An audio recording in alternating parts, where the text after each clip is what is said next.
24만 4천이라고 하는 말을 아마 많이 들어보셨을 겁니다. 특히 이단들이 많이 쓰는 말입니다. 14만 4천. 그 중에서도 신천지들이 이 14만 4천을 많이 씁니다.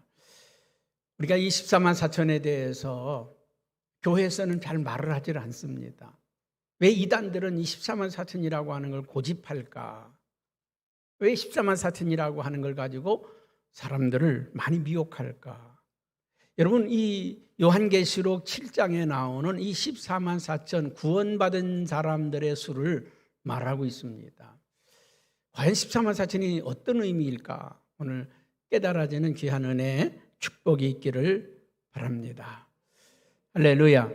우린 요한계시록을 지금 쭉 함께 말씀을 보면서요, 6장에 들어서면서부터 마지막 때 심판의 이야기를 하고 있습니다. 그래서 6장에 들어와서 인을 떼는 역사가 있죠. 첫 번째 인을 떼고 두 번째 인을 떼고 여섯 번째 인까지 뗐습니다. 이 여섯 번째 인을 떼는 것은 뭐 어느 시대 딱 몇 년부터 몇 년까지다 그것을 말하는 게 아니고, 예수님이 십자가에서 부활 승천하신 후에 그 시간부터 시작해서 이 땅에 다시 오실 때까지 전반적인 전체적인 시기를 우리는 다 말하고 있다고 이야기를 하고 있습니다. 그래서 첫 번째 인을 뗄 때 흰 말을 탄 자가 등장을 하죠. 두 번째 인을 뗄 때 붉은 말을 탄 자가 등장하고, 세 번째 인을 뗄 때 검은 말을 탄 자 등장하고, 네 번째 인을 뗄 때 청황색 말을 탄 자가 등장을 합니다. 그 시대마다 첫 번째 인을 뗄 때 흰 말을 탄 자가 등장을 하는데, 그는 복음 전도자라고 얘기를 했습니다. 머리에는 뭘 썼다고요? 멸관을 쓰고, 손에는 뭘 가졌다고요? 활을 가지고 어떻게 한다고요? 이기고 또 이기라고 하더라. 여러분, 복음을 전하는 사람들은 이미 하나님이 상급을 주십니다. 여러분, 전쟁에 나가는 병사들에게요, 국가에서는 뭐라고 합니까? 걱정하지 마라. 너의 가족, 너의 자녀들 국가가 책임지겠다. 돌보겠다. 끝까지 책임질 테니까 이 나라를 지켜다오. 이 나라를 사수해달라고 부탁하지 않습니까? 그리고 우리가 6.25 전쟁이 끝난 지 벌써 70년의 세월이 흘렀지만은, 그러나 지금도 6.25 전쟁에서 참여했던 그 가족들, 그 식구들에게는 나라에서 그 연금을 계속 지급합니다. 얼마 전에 미국에서 우리나라 국군 병사들이 그 유해들이 돌아왔습니다. 최고의 예를 표시해서 그분들을 모시고 왔습니다. 왜 그렇습니까? 나라를 위해서 목숨을 바치고 생명을 바친 분들이기 때문에. 여러분, 하늘나라에서 이 복음을 전하는, 전도하는 사람들에게는 하나님이 책임지신다는 거예요. 전도가 얼마나 소중한지 모릅니다. 복음을 전하겠다고, 전도하겠다고 마음만 먹어도 하나님은 기뻐하시고요, 너 사업 책임져 줄게, 너의 자녀들 책임져 줄게, 너의 앞길을 내가 축복할게. 여러분, 복음을 전하는 사람들에게는 하나님이 책임질 수 있다는 거예요. 복음을 전해갈 때 두 벌 신을 가지지 말라, 두 벌 옷도 가지지 말라, 무엇을 먹을까, 어디에 잘까 염려하지 말라, 다 내가 준비해 놓겠다. 할렐루야. 저는요, 선교하러 가보면 놀라운 사실들을 경험합니다. 가보면 거기서 내가 이번에 가서 고생 많이 하겠다, 힘들겠다.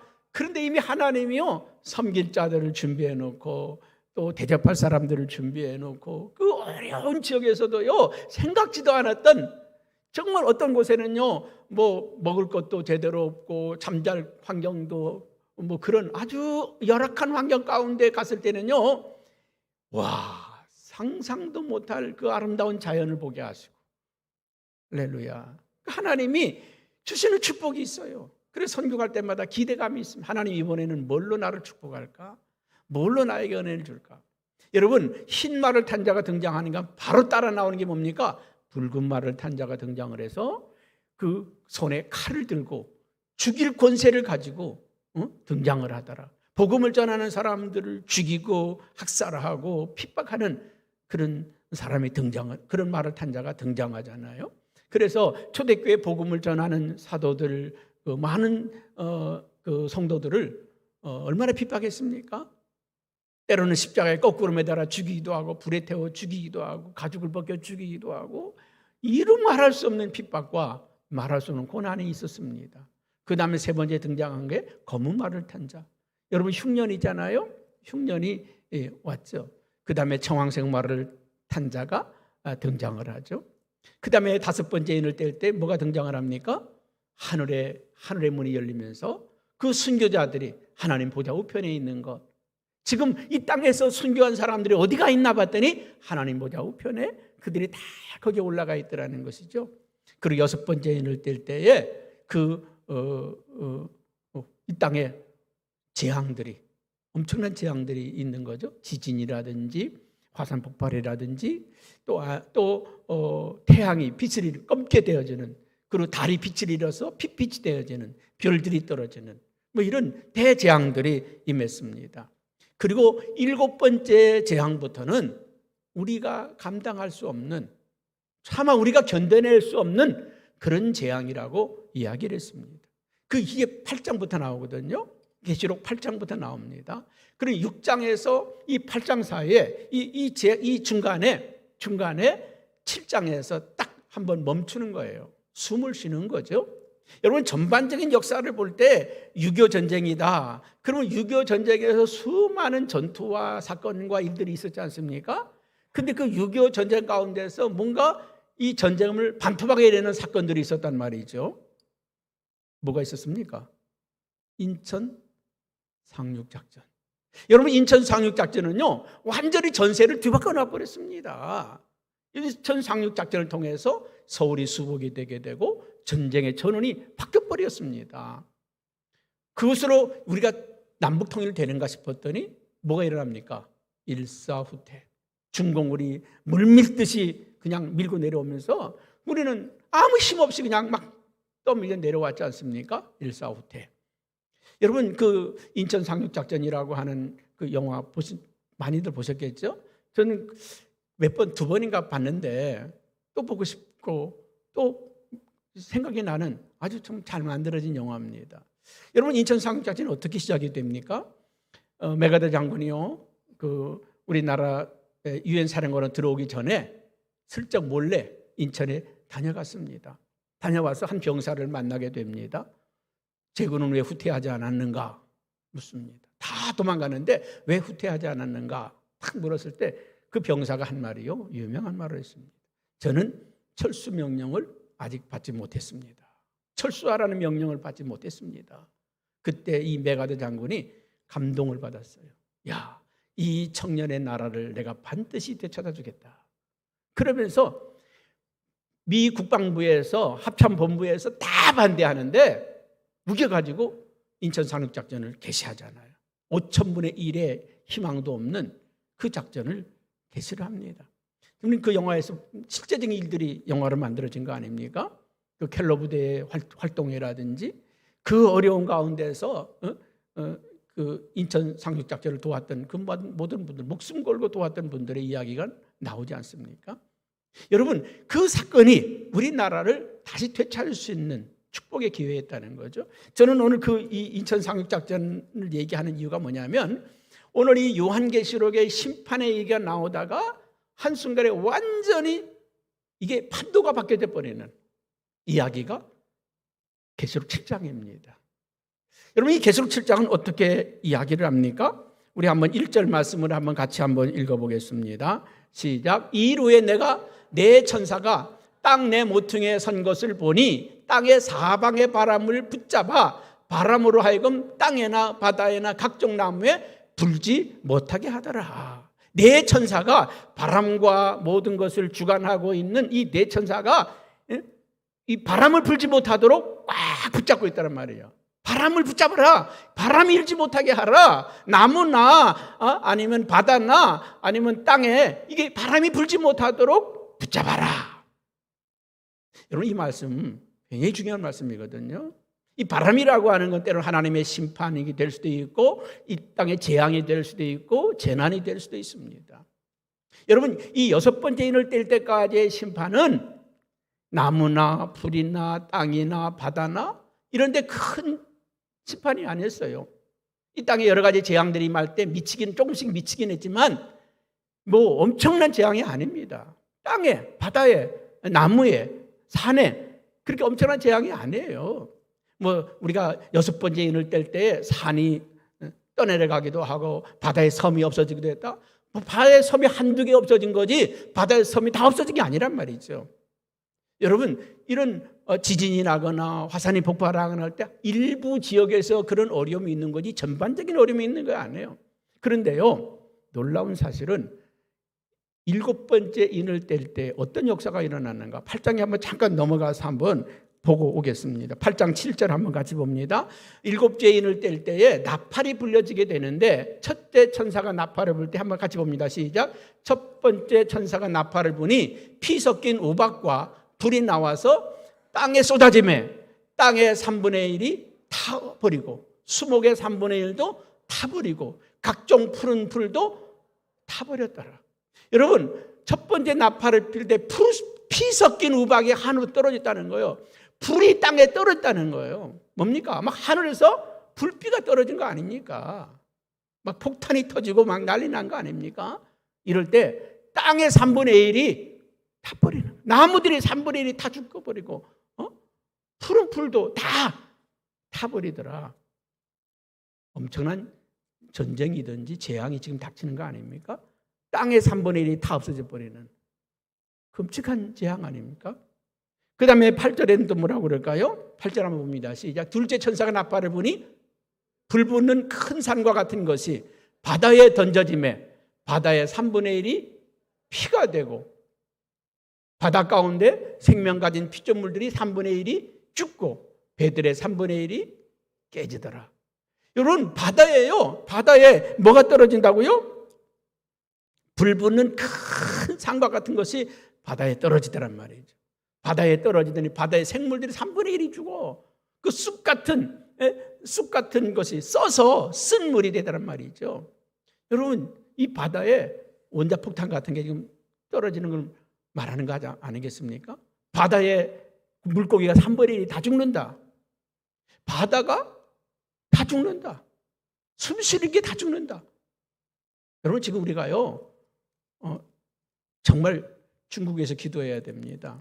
지금 계속 나오는 얘기는 중국에 지금 8개 성이 지금 물바다가 됐어요. 물바다가 됐어요.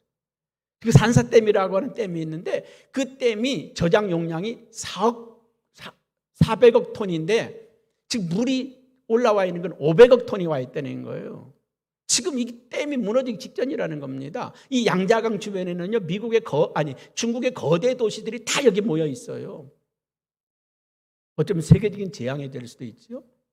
여러분, 상하이 부근에 5개의 원자력 발전소가 있는데 이거 하나라도 터져보세요. 어떻게 되겠습니까? 일본에 원자력 발전소가 터진 거 이상으로 엄청난 세계적인 재앙이 되지 않겠습니까? 여러분, 이런 세계적인 재앙들이 지금 있다는 거예요. 한번 10절 말씀 넘어가서 한번 같이 볼까요? 10절입니다. 시작. 셋째 천사가 나팔을 부니 횃불같이 타는 큰 별이 하늘에서 떨어져 강들의 3분의 1과 여러 물샘에 떨어지니 이 별 이름은 쓴쑥이라. 물의 3분의 1이 쓴쑥이 되매 그 물이 쓴물이 되므로 많은 사람이 죽더라. 여러분, 이 하늘에서 말이죠, 횃불 같은 것들이 떨어지더니 미사일이 떨어지는 거 아닙니까? 이 횃불 같은 것들이 떨어지더니 강이나 물에 쓴물이 되어가지고 쑥물이 되어가지고 그 물을 먹는 자들은 다 죽더라. 그 물을 먹는 자들은 다 죽더라. 이게 7번째 인을 뗄 때 일어나는 재앙들이라는 거예요. 그러니까 지금 7번째 인을 뗄 때 일어나는 무시무시한 재앙들이 있는데 그 재앙 직전에 7장에서 인치는 얘기가 나옵니다. 인을 친다는 것이죠. 2절, 우리 7장 2절에 보면 왜 인을 치는가 말씀을 하고 있습니다. 한번 같이 봅니다. 시작. 또 보면 다른 천사가 살아계신 하나님의 인을 가지고 해 떴는 데서부터 올라와서 땅과 바다를 해롭게 할 권세를 받은 내 천사를 향하여 큰 소리로 외쳐 이르되 우리가 우리 하나님의 종들의 이마에 인치기까지 땅이나 바다나 나무들을 해하지 말라 하더라. 천사들이 올라오면서요, 이 이 땅에 바람을 불게 하는 내 천사들에게 명령하는 거예요. 우리가 하나님의 종들의 이마에 인칠 때까지 손대지 마라. 움직이지 마라. 꼼짝하지 말고 있어. 그리고 명령을 내리는 거예요. 그리고는 이 하나님의 천사들이 다니면서 뭘 했다고요? 인을 쳤다는 거예요. 오늘 지금 이 예배 시간에 천사들이 여러분의 이마에 뭐 한다고요? 인을 치는 거예요. 우리 박 장로님도 이마에도 인을 치고, 김 장로님 이마에도 인을 치고, 인을 친다는 거예요. 인 받으시기 바랍니다. 여러분, 고린도후서 1장 22절에는 이거 인이 뭔지를 우리에게 말씀하고 있습니다. 그가 또한 우리에게 인 치시고, 도장을 찍었단 말이죠. 인 치시고 보증으로 우리 마음에 성령을 주셨느니라. 하나님이 우리의 이마에 인을 치시는데, 인을 쳤다고 하는 보증으로 성령을 주셨다는 겁니다. 보증으로 성령을 주셨다. 할렐루야. 오늘 여러분, 인침 받은 사람들은 내가 인침 받았는지 안 받았는지 아는 이유는 뭐예요? 성령을 받았느냐 못 받았느냐. 물과 성령으로 거듭나지 아니하면 하나님 나라에 들어갈 수 없다 그랬습니다. 여러분, 성령의 인을 치는 시대가 지금이라는 겁니다. 이 6번째 인을 띄고 7번째 인을 띄기 전에 성령의 인을 친다는 말이에요. 그분이 치신다는 거예요. 에베소서 1장 13절 14절 말씀에도 중요하기 때문에 너무 중요한 말씀이니까 같이 한번 보겠습니다. 시작. 그 안에서 너희도 진리의 말씀 곧 너희의 구원의 복음을 듣고 그 안에서 또한 믿어 약속의 성령으로 인치심을 받았으니 이는 우리 기업의 보증이 되사 그 얻으신 것을 속량하시고 그의 영광을 찬송하게 하려 하심이라. 누가 인을 친다고요? 성령께서 인을 치시는데 누구에게 인을 치느냐 그 말이죠. 오늘 참석한 여러분 모두를 다 인쳤으면 좋겠는데 그렇지 않고 누구를 인치시느냐? 13절 말씀은 진리의 말씀 곧 너희의 구원의 복음을 듣고 그 안에서 또한 믿어 약속의 성령으로 인치심을 받았으니 하나님의 말씀을 듣고 그 말씀을 마음에 믿은 사람들을 인치신다는 거예요. 하나님의 말씀을 듣고 그 말씀을 마음에 믿은 사람들에게 인을 친다는 거죠. 마음으로 믿어 의에 이르고 입으로 시인하여 구원에 이르게 되느니라. 오늘 말씀을 들으면서도요, 아유 빨리 끝나지 왜 이렇게 오늘 뭐 재미도 없고 그러냐? 그런 분이 있는가 하면 이 말씀을 진솔하게 받아들이는 사람들이 있는가 하면 이 말씀을 와 정말 그러네? 심각하게 받아들이는 사람들이 있단 말이죠. 그 말씀을 들을 때에 그 말씀을 듣고 마음에 믿어서 주님을 영접한 사람들을 그 안에 성령을 주신다는 거예요. 할렐루야. 여러분, 인을 친다고 하는 것은 세 가지의 의미가 있습니다. 그 첫째는요, 소유의 의미가 있습니다. 소유, 내 것이다. 여러분, 옛날에 책 샀을 때는요, 책이 참 귀했을 때는 저도 그랬어요. 책 사면 책에다가 뭐 했어요? 도장을 찍었어. 내 이름을 새긴 영태, 이쪽에다 돈 다 찍어서 내 거라고. 저희 시골에서는 그릇 사잖아요. 그릇에도 도장을 다 찍어 놓더라고요. 뭐 우리 집에서는 이 써놔. 그럼 우리 거야, 그 그릇이. 왜냐하면 그릇이 부족할 때는 무슨 일 있으면 손님 오면요, 그릇을 빌려가, 옆집에서 다 빌려줘. 그러면 이제 구분이 안 되잖아요. 이게 우리 건지 저 집 건지. 그래서 뒤에다가 다 새겨놓은 거, 그것 보고서 돌려주기도 하고 찾아오기도 했던 것을 보죠. 인이라고 하는 것은 소유의 의미가 있습니다. 여러분, 땅을 샀을 때 계약서에 도장을 찍잖아요. 집을 샀을 때도 도장을 찍잖아요. 인을 찍는다고 하는 건 소유의 의미가 있습니다. 너는 내 것이다. 너는 내 것이다. 하나님이 우리를 너는 내 것이다, 내 자녀라고 인치시는 거예요. 두 번째 의미는 보증입니다. 보증. 여러분, 예를 들어서 말이죠. 이 땅이 내 것이다. 옛날의 땅들 있잖아요. 6.25 전쟁 이전의 땅이라든지 옛날의 땅들, 땅 문서도 없고 이럴 때 있잖아요. 우리 부모부터 살아온 땅인데 누가 보증서 줘야 돼요? 동네 이장이라든지 오래 사는 사람들이 그 땅은 김가댁 땅이야. 그 할아버지부터 농사 지은 땅이라고 동네 사람들이 도장 찍어주고 인정해주면요, 그 사람 땅이 돼요. 그 사람 땅이 됩니다. 왜? 문서가 없을 때는. 여러분, 오늘 저와 여러분들이 하나님의 자녀인 것을, 오늘 저와 여러분들이 구원받은 백성인 것을 누가 보증한다고요? 성령께서. 우리 안에 계신 성령님께서 이분은 신기호 장로는 이 성현교회에서 이렇게 충성했다고 그분이 말씀해 주셔. 성령께서 우리의 일거수일투를 보시고 우리와 함께하기 때문에 그렇습니다. 세 번째, 보호의 의미가 있습니다. 인침받았다고 하는 것은 보호. 여러분, 대한민국 국민이라고 하는 이 사실이 대한민국 법으로부터 우리가 보호를 받게 되어 있습니다. 혹시 여러분이 저기 태평양 바다에다가 납치를 당했다, 대한민국이 여러분을 구출해 오고 지키게 되어 있습니다. 우리는 대한민국 국민이기 때문에 대한민국이 우리를 지키게 되어 있단 말이죠. 여러분, 성령께서 우리가 하나님의 자녀가 되는 순간 저와 여러분들을 지키시고 보았습니다. 성령의 불담으로 지키십니다. 이곳이 하나님의 성전입니다. 하나님께서 이곳을 성령의 불담으로 둘러주시는 줄로 믿습니다. 히브리서 1장 14절에는요, 구원받은 자를 섬기라고 천사들을 보내셨다 그랬습니다. 여러분 주변에 천사들이 다 있어요.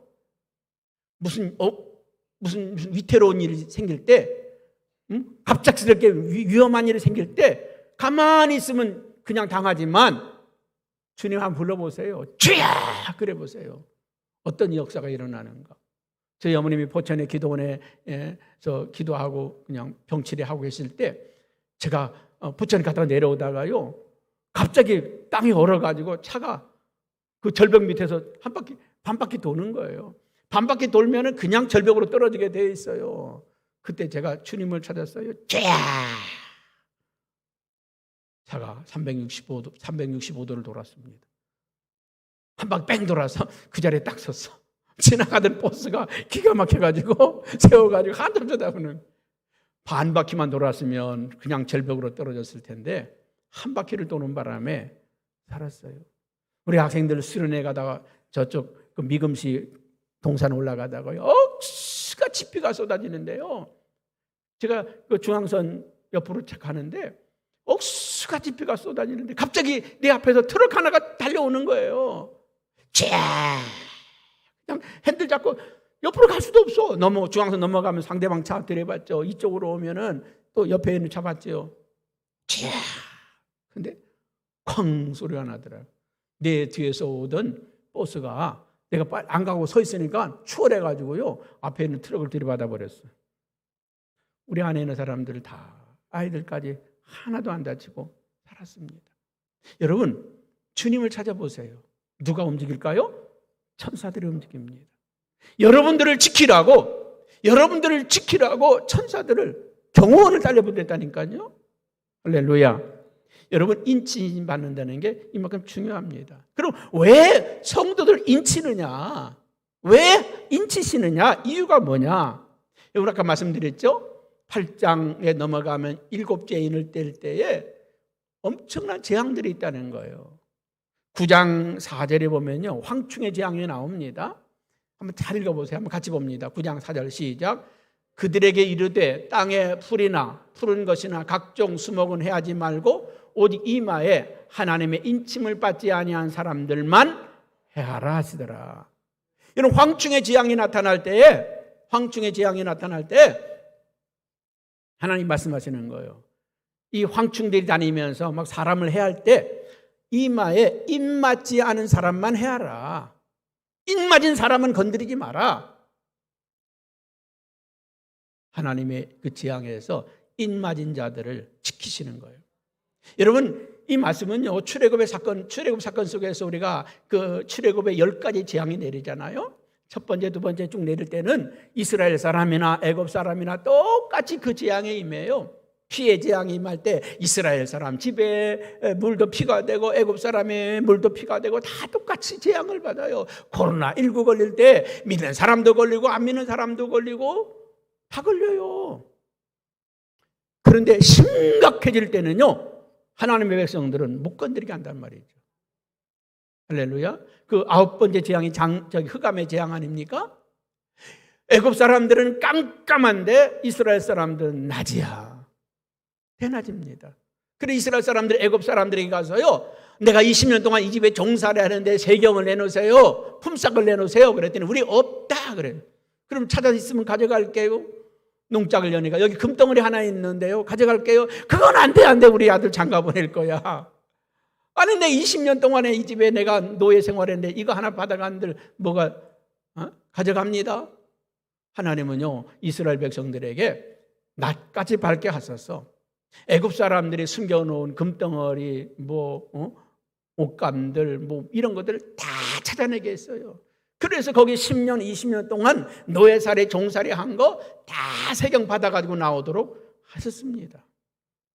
그리고 10번째 재앙이 뭐예요? 장자의 재앙 아닙니까? 애굽의 장자의 재앙을 칠 때 모든 애굽 사람들의 집에서 난 짐승이든지 사람이든지 할 것들 장자는 다 죽는 거예요. 장자들이 다 죽을 때 이스라엘 사람 집에서는 하나도 안 죽었어요. 그리고 이스라엘 사람들이 이제 출애굽을 합니다. 애굽을 떠납니다. 집집마다 아들이 죽어가지고 지금 난리 나는데 이 노예들이 떠나간들 잡으러 가겠습니까? 못 가죠. 그때 이스라엘 백성은 출애굽한 거 아닙니까? 애굽에서 이 장성곡이 올려 퍼질 때 집집마다 눈물바다가 되었을 때 떠난 거 아닙니까? 장례 치르고 한 3일 지나고 나니까요, 그때서 우리 종들이 다 어디 가냐, 이놈들 잡으러 가자. 그래서 뒤쫓아온 거 아니겠습니까? 여러분, 마지막에 대환란의 때에 우리가 감당하지 못할 그런 재앙들이 말 때 하나님이 하나님의 자녀들을 지키신다는 겁니다. 보호하신다는 것입니다. 여러분 계시록 16장 2절에도요 이렇게 말씀을 하고 있습니다. 한번 같이 볼까요? 시작. 첫째 천사가 가서 대접을 땅에 쏟음에 짐승의 표를 받은 사람들과 그 우상에 경배하는 자들에게 악하고 독한 종기가 나더라. 여러분 그 대접 심판할 때에 짐승의 표, 여러분 하나님은 우리에게 성령의 인을 치시는데 이 악한 원수 마귀 사단은 짐승의 표를 찍는단 말이죠. 666이라고 하는 표를 찍어요.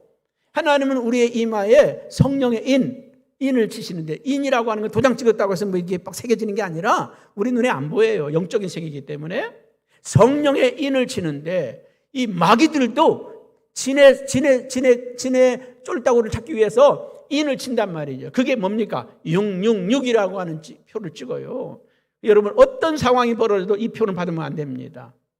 666의 표를 받으면 안 됩니다. 밤낮 쉼을 얻을 수 없게 되고, 오늘 16장 2절에 있는 말씀처럼 다시 한번 띄워줘 보세요. 그 대접을 땅에 쏟음에 짐승의 표를 받은 사람들과 우상에 경배한 자들에게는 악하고 독한 종기가 나더라. 부작용이 나더란 말이죠. 마지막에 우리 몸 안에다가 이 컴퓨터 칩을 박아놔요. 그 컴퓨터 칩 때문에 사람들은요 감당할 수 없는 종기가 생긴단 말이죠. 그것 때문에 때로는 죽기도 하고 고통을 받게 된다는 것입니다. 그렇기 때문에 저와 여러분들은 이 구원받은 성령의 인을 받은 사람이 돼야 됩니다. 그 다음에 우리가 풀어야 될 문제가 뭐냐면, 그러면 성령의 인을 받은 사람이 4절에서부터 시작해서 8절까지 나옵니다. 5절에서 8절까지 나오게 되는데 14만 4천이 나옵니다. 유다 지파에서 12,000명이요, 르우벤 지파에서 12,000명이요, 쭉 해서 합치고 보니까 몇 명이요? 14만 4천. 그러면 이 신천지가 말하는 것처럼 14만 4천 명만 구원을 받을 것이냐? 아닙니다. 여러분 14만 4천이라고 하는 거는요 상징적인 숫자이지 물리적인 숫자가 아닙니다. 14만 4천 명이 아니에요. 신천지에서요 14만 4천이 구원받은 숫자다, 14만 4천 안에 들어와야 된다, 그래가지고 사람들의 마음을 막 이렇게 쪼아가지고 있잖아요. 안 들어가면 큰일 날 것 같은. 우리가 홈쇼핑 잘하잖아요. 홈쇼핑 보다 보면 마지막 선전의 기회입니다. 오늘 지나면 이 가격에 드리지 않습니다. 오늘이 마지막입니다. 오늘 찬스를 잡으시기 바랍니다. 그러면 안 사면 큰일 나는 줄 알고 사잖아요. 여러분 좋은 거는요 다음에 또 합니다. 내년에 또 합니다. 잘 팔리는 건요 계속 합니다. 걱정하지 마세요. 좋은 건 또 하니까. 안 좋은 거는 끝을 맺는데 좋은 건 계속 합니다. 이 신천지가요 14만 4천이라고 하는 요 숫자를 다 걸어가지고 구원받은 사람은 14만 4천이다. 14만 4천에 인을 치는데 2만이가 인을 친다. 그래가지고 인 받으러 몰려들었잖아요. 여러분 코로나 때문에 들통났잖아요. 까봤더니 14만 4천이 아니라 30만 명이 넘었잖아요. 그래서 그들은요, 그 각 지파별로, 그래서 뭐, 이 서울에 있는 지파를 뭐, 야고보 지파라고 하나? 뭐, 그리고 어디 지파를, 어디를, 대구는 무슨 지파라고 말하고, 어디를 무슨 지파라고, 12,000명 다 넘었어요. 여러분, 이거는 14만 4천이라고 하는 숫자가 아니고, 14만 4천의 상징적인 의미가 있다는 거죠. 여러분, 성경에 완전 숫자가 있습니다. 7입니다. 완전 숫자는 7입니다. 4는 땅의 숫자고요. 3은 하늘의 숫자입니다. 그래 땅의 숫자와 하늘의 숫자가 합쳐진 숫자가 완전 숫자입니다. 그게 몇이죠? 7 아닙니까? 그래서 유럽 사람들은 7자를 좋아합니다. 럭키 세븐. 완전 숫자이기 때문에. 그런데 이 땅의 숫자와 하늘의 숫자를 곱한 숫자가 또 완전 숫자입니다. 얼마죠? 12입니다. 12지파, 12제자. 성경에 12이라고 하는 의미는 완전수를 의미합니다. 그래서 이 완전수에 12지파, 이스라엘의 12지파, 그 12지파에 여러분 많다고 하는 것. 우리는 요즘은요 1000이라고 하는 건 뭐 많지도 않죠. 만이라는 것도 많지도 않아요. 여러분 억 소리 나는 게 억 아닙니까? 요새는요 억 별로 조를 얘기하잖아요. 요번에 뭐 추경도 보니까 35조 뭐 매덕 35조 얼마나 돈일까? 죽도록 새도 못 셉니다, 여러분들이. 죽도록 새도 못 세는 돈이 35조입니다. 죽을 때까지 돈을 새도 못 세요. 어마어마한 돈입니다. 이 조도 요새는요, 뭐 그까짓 거 뭐 하죠, 뭐 몇 조 얘기합니다. 앞으로 경이 나 경. 와, 어마어마한 숫자입니다. 옛날에는요, 1000까지도 세기가 어려웠어요. 그래서 많은 수를 말할 때 천천, 더 많은 수를 말할 때 만만. 그래서 다윗은 천천이요, 아니 사울은 천천이요, 다윗은 만만이라. 그래서 이 1000이라고 하는 숫자는 많다고 하는 의미입니다. 여러분 이스라엘의 12지파를 상징하는 것은 이 당시에 이 말씀을 기록할 때는요 12제자라든지 뭐 12 그 신약적인 의미가 아니라 구약적인 의미만 봤기 때문에 그 구약의 성도를 각 지파를 말하는 거죠. 12지파에 많은 사람들. 그래서 14만 4천이 이런 상징적인 숫자로 나오고 있다는 것입니다. 그렇다고 하면 이 숫자에 보면은요, 의미도 그래요. 12지파가 그대로냐? 그렇지 않습니다. 제일 먼저 나와야 되는 게 루벤 지파인데 유다 지파가 나와요. 왜 그럴까요? 다른 12형제 가운데서 특히 하나님을 섬기는데 충성된 지파가 유다 지파였습니다. 교회가 어려울 때 가장 먼저 뛰어들었던 지파, 생명을 살리는 일에 뛰어들었던 지파, 앞장서 가지고 이스라엘 선두에 나섰던 지파, 유다 지파. 무슨 일이든지 앞장서서 했던 이 유다 지파가요 제일 먼저 나와요. 여러분 하나님 나라에 구원받은 사람의 1순위로 들어가는 사람이요 이 충성된 사람들입니다. 열심히 있는 성도들입니다. 유다 지파가 딱 등장을 해요. 할렐루야. 그런가 하면 12지파가 빠진 지파가 있어. 단지파가 빠집니다. 단지파가. 왜 단지파가 빠집니까? 여러분 미가서에 보게 되면 미가가 우상의 제단을 만들어 놓고 우상을 숭배하는 제사장들을 들여놓고 섬기게 했어요. 그거를 자기 집으로 가져다가 섬긴 지파가 있어요. 단지파입니다. 우상 숭배하다가 이스라엘에서 끊겨진 지파입니다. 아까도 우리가 계시록 16장 2절 말씀에 나오잖아요. 이 짐승의 표를 받은 자들과 우상에게 경배했던 자들은 악하고 독한 종기가 나더라. 우상 숭배한 자들은 하나님 나라에 들어갈 수가 없다. 못 들어간다는 거예요. 그래서 단지파가 빠지는 겁니다. 여러분 오늘 이 시간에도 하나님을 섬기고 충성한다고 하면서도요 우상 숭배하는 사람들은 그 자리에 못 들어간다는 거예요. 저와 여러분 이 14만 4천 이 구원받은 숫자 안에 다 들어가시기를 주님의 이름으로 축복합니다. 할렐루야. 오늘 저와 여러분들이 다 인침받기를 바랍니다. 오늘 성경 몇 구절을 보면서요 우리가 어떻게 해서 어떻게 살아야 되는가에 대해서 잠깐 말씀을 드리려고 합니다. 요한복음 3장 5절에 한번 보면은 이렇게 말씀합니다. 같이 봅니다. 시작. 예수께서 대답하시되 진실로 진실로 내게 이르노니 사람이 물과 성령으로 나지 아니하면 하나님 나라에 들어갈 수 없느니라. 분명히 말씀했죠. 물과 성령으로 나지 아니하면 하나님의 나라에 들어갈 수 없다. 아멘. 세례 받으셔야 돼요. 성령 받으셔야 돼요. 우리 세례 받는 게 아무것도 아닌 것 같아 보이지만은요, 하나님 앞에 내가 믿음의 고백을 하는 거예요. 내가 예수 그리스도를 구주로 영접합니다. 아멘. 여러분, 처녀 총각들 결혼식 하는 게 무슨 상관이 있어? 결혼식 안 해도 살아도 돼. 근데 부부입니까? 아니잖아요. 모든 사람들에게 우리가 이제 부부가 된 걸 인정해 주십시오. 이제 우리는 서로 사랑해서 하나님 앞에, 성도들 앞에서 부부가 되기로 결심했습니다. 이 결혼식을 하는 건요, 세례를 받는 건 하나님과 모든 성도들 앞에 내가 이제 그리스도인으로 하나님의 사람으로 살겠습니다 하는 결심하는 시간이거든요. 결혼식해서 둘이 사는 거 똑같아요. 그럼 물과 성령으로, 물은 담임 목사가 이 사람은 이제 우리 교회 성도입니다, 여러분들이 성도로 받아주시기 바랍니다 하고 세례식을 베푸는 거지만, 하나님께서 보증하는 것은 성령이라는 거예요. 성령을 우리에게 주신다는 것입니다. 그러면 성령 받은 사람들은 어떤 사람들이냐? 요한복음 8장 47절에 보면 이렇게 말씀했습니다. 시작. 하나님께 속한 자는 하나님의 말씀을 듣나니 너희가 듣지 아니함은 하나님께 속하지 아니하였음이로다. 여러분, 하나님께 속한 자는 하나님의 말씀을 듣는다는 거예요. 하나님의 말씀을 듣는다는 겁니다. 여러분, 오늘 이 시간에도 말씀을 듣는 사람이 있고 듣지 않는 사람이 있습니다. 말씀을 듣지 않는 사람은 하나님께 속한 사람이 아니라는 거예요. 하나님께 속한 사람은 하나님의 말씀을 듣는다는 겁니다. 여러분, 하나님의 말씀을 듣는 저와 여러분 되길 바랍니다. 주여 주여 하는 자가 천국에 들어가는 것이 아니라 하나님의 뜻대로 행하는 자라야 천국에 들어갈 수 있다고 했지 않습니까? 아무나 들어가는 게 아니에요. 여러분, 아파트에 아무나 초인종 띵동 눌렀다고 들어오세요 그럽니까? 네? 어때요? 우리 나창훈 장로님 아무나 와서 띵동했다고 막 들어오세요 그럽니까? 아니에요. 만약에 우리 교회 성형교회 성도라고 띵동해도 막 들어오라고 합니까?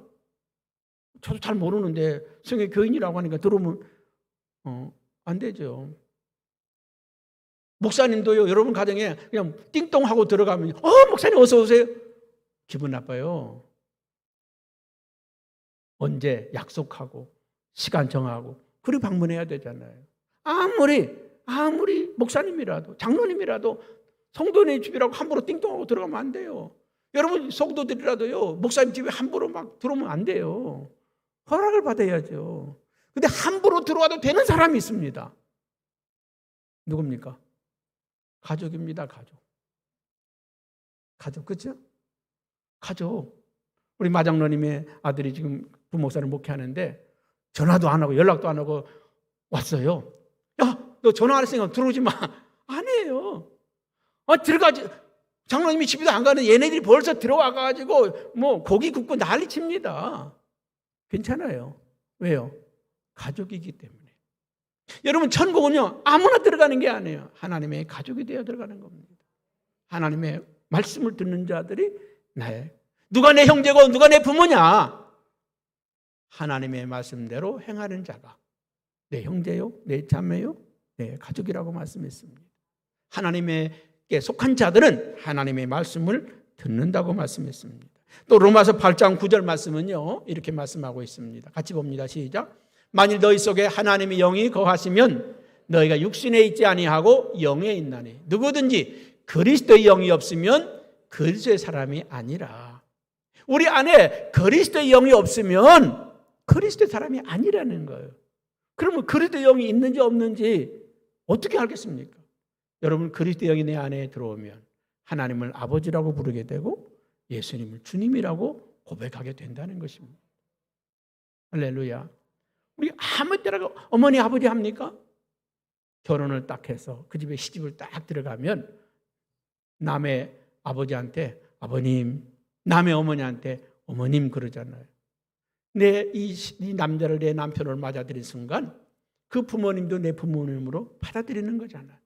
받아들이는 순간 아무렇지도 않게 어머님, 아버님 그러잖아요. 똑같습니다. 내가 예수 그리스도를 영접한 순간, 하나님의 영이 내 안에 들어오는 순간 나도 모르는 사이에 하나님을 아버지라고 부르게 되고 예수님을 주님이라고 부르게 되고 믿음의 형제들을 좀 내 그 형제보다 더 가깝게, 더 친밀하게 생각되어지는 거 아니겠습니까? 마지막으로 갈라디아서 2장 20절 보고 마치겠습니다. 시작.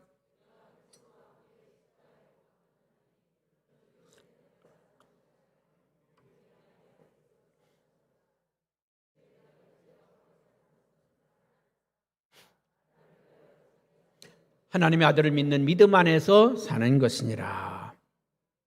그리스도와 함께 십자가에 못 박힌 자가 그리스도와 함께 산 자입니다. 여러분, 부활 생명이라는 게 그냥 내가 예수님 믿으니까 부활한다? 그리스도와 함께 십자가에 죽은 자가 그리스도와 함께 다시 부활하는 거예요. 그리스도의 생명을 얻고 탄생하는 겁니다. 그리스도의 생명을 가지고 살아가는 거예요. 이제 여러분, 내가 사는 것은 내가 아니라 내 안에 사신 그리스도께서 사시는 것이라. 이제까지는 내 기분대로, 내 감정대로, 내가 원하는 대로 살았지만은 이제부터는 내 감정대로, 내 기분대로 사는 것이 아니라 그분의 뜻대로 사는 거예요. 주님이 원하시는 대로, 그분이 말씀하시는 대로 살아가는 것. 그게 저와 여러분들이 살아가야 될 삶의 방식이라는 겁니다. 여러분, 오늘 반드시 성령의 인을 받아야 합니다. 우리가 14만 4천이라고 처음부터 얘기하면 이단인 같이 생각되겠지만은 제 설교를 다 듣고 나니까 정말 저와 여러분들이 구원받아야 될 하나님의 자녀인 것을 알잖아요. 마지막으로요, 7장 9절 말씀 보고 마치겠습니다. 하나만 더 보겠습니다. 7장 9절 말씀 좀 안 띄워졌죠? 같이 보겠습니다. 이 일 후에 내가 보니 각 나라와 족속과 백성과 방언에서 아무도 능히 셀 수 없는 큰 무리가 나와 흰 옷을 입고 손에 종려가지를 들고 보좌 앞과 어린 양 앞에서 큰 소리로 외쳐 이르되 구원하심이 보좌에 앉으신 우리 하나님과 어린 양에게 있도다. 저는 이 말씀을 휴거라고 봐요. 휴거. 여러분, 이 일곱째 인을 떼는 것은 그때부터 후 3년 반이라고 봅니다. 우리가 감당해내기 어려운 환난의 시대, 우리가 감당해낼 수 없는 그런 고난의 시대가 옵니다. 근데 그 고난의 시대가 오기 전에 구름대와 같은 수없이 많은 무리들이 하나님 보좌 앞에서 하나님을 찬양하고 있더라. 이게 뭐예요? 나는 이걸 휴거라고 봐요. 구름 위에 올라가서 하늘나라에 가서 7년 대환란 전 3년 반에 우리가 다 겪는 고난이지만은, 그러나 후 3년 반은 우리가 감당해낼 수 없는 그런 재앙들, 재난들이 임하는데 그때 땅에 두지 아니하고 우리를 다 하늘나라로 부르신다는 거예요. 여러분, 지금 우리는 심각한 시대를 바라보고 있습니다. 그게 우리 생각, 우리 시간으로 따지는 게 아니라 하나님의 시간으로. 우리 시간으로는 100년이 갈 수도 있고 10년이 갈 수도 있고 1년이 갈 수도 있습니다. 그러나 하나님의 시각으로 볼 때는 바로 이어지는 겁니다. 바로 이어지는 거예요.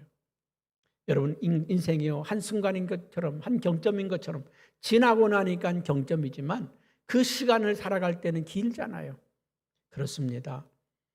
여러분, 불언간에 이 땅에 닥칠 환난과 재난들이 있는데 그때 하나님께서는 그 환난과 재난 가운데 두지 아니하시고 저와 여러분들 하나님께서 부르시는데 오늘 성령의 인을 받으시기 바랍니다. 마음에 새기시기 바랍니다. 그래서 하나님의 구원에 다 이루는 축복과 은혜가 있기를 바랍니다. 기도하겠습니다. 거룩하신 아버지,